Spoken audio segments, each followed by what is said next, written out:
We realized as soon as we had one in our hands, this would not work because it would catch on fire.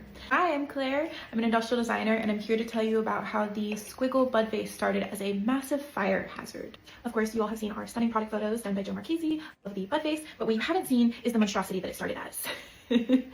This originally was meant to have a candle go all the way through it and be a candle holder, but we realized as soon as we had one in our hands, this would not work because it would catch on fire.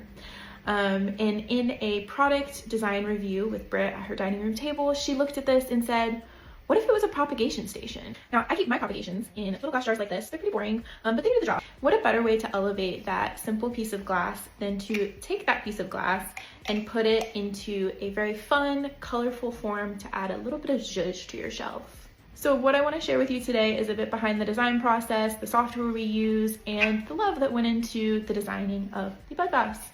We chose the size of our test tube first, and I went ahead and modeled that in Fusion 360, which is my software of choice.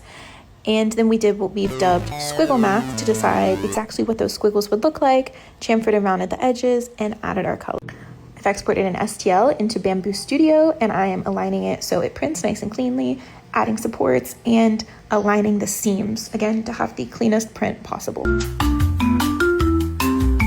I then take a pair of pliers, I remove all of these supports, I get our test tube in, and that's it.